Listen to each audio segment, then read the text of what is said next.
Évangile de Jésus-Christ selon saint Matthieu, chapitre 11. Lorsque Jésus eut terminé les instructions qu'il donnait à ses 12 disciples, il partit de là pour enseigner et proclamer la parole dans les villes du pays. Jean le Baptiste entendit parler dans sa prison des œuvres réalisées par le Christ. Il lui envoya ses disciples et par eux lui demanda « Es-tu celui qui doit venir ou devons-nous en attendre un autre ?» Jésus leur répondit « Allez annoncer à Jean ce que vous entendez et voyez. Les aveugles retrouvent la vue et les boiteux marchent. Les lépreux sont purifiés et les sourds entendent. Les morts ressuscitent et les pauvres reçoivent la bonne nouvelle. Heureux celui pour qui je ne suis pas une occasion de chute. » Tandis que les envoyés de Jean s'en allaient, Jésus se mit à dire aux foules à propos de Jean. « Qu'êtes-vous allés regarder au désert ? Un roseau agité par le vent ? Alors, qu'êtes-vous donc allés voir ? Un homme habillé de façon raffinée ? Mais ceux qui portent de tels vêtements vivent dans les palais des rois. Alors, qu'êtes-vous allés voir ? Un prophète ? Oui, je vous le dis, et bien plus qu'un prophète. C'est de lui qu'il est écrit. Voici que j'envoie mon messager en avant de toi, pour préparer le chemin devant toi. Amen, je vous le dis. Parmi ceux qui sont nés d'une femme, personne ne s'est levé de plus grand que Jean le Baptiste. Et cependant, le plus petit dans le royaume des cieux est plus grand que lui. Depuis les jours de Jean le Baptiste jusqu'à présent, le royaume des cieux subit la violence, et des violents cherchent à s'en emparer. Tous les prophètes, ainsi que la loi, ont prophétisé jusqu'à Jean. Et, si vous voulez bien comprendre, c'est lui, le prophète Élie, qui doit venir. Celui qui a des oreilles, qu'il entende.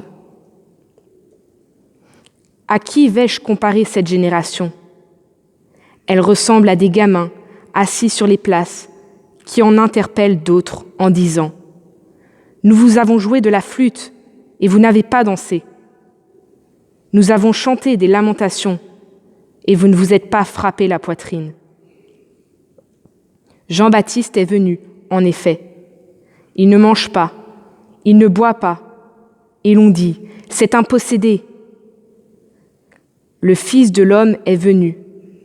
Il mange et il boit. Et l'on dit, voilà un glouton et un ivrogne, un ami des publicains et des pécheurs. Mais la sagesse de Dieu a été reconnue juste à travers ce qu'elle fait. Alors Jésus se mit à faire des reproches aux villes où avaient eu lieu la plupart de ces miracles, parce qu'elles ne s'étaient pas converties. Malheureuse es-tu, Chorazine, malheureuse es-tu, Bethsaïde, car si les miracles qui ont eu lieu chez vous avaient eu lieu à Tyr et à Sidon, ces villes, autrefois, se seraient converties sous le sac et la cendre. Aussi, je vous le déclare, au jour du jugement, Tyr et Sidon seront traités moins sévèrement que vous. Et toi, Capharnaüm, seras-tu donc élevé jusqu'au ciel ? Non, tu descendras jusqu'au séjour des morts. Car si les miracles qui ont eu lieu chez toi avaient eu lieu à Sodome, cette ville serait encore là aujourd'hui. Aussi, je vous le déclare, au jour du jugement, le pays de Sodome sera traité moins sévèrement que toi. En ce temps-là, Jésus prit la parole et dit « Père, Seigneur du ciel et de la terre, je proclame ta louange. Ce que tu as caché aux sages et aux savants, tu l'as révélé aux tout-petits. Oui, Père, tu l'as voulu ainsi dans ta bienveillance. Tout m'a été remis par mon Père. Personne ne connaît le Fils, sinon le Père, et personne ne connaît le Père, sinon le Fils, et celui à qui le Fils veut le révéler. Venez à moi, vous tous, qui peinez sous le poids du fardeau, et moi, je vous procurerai le repos.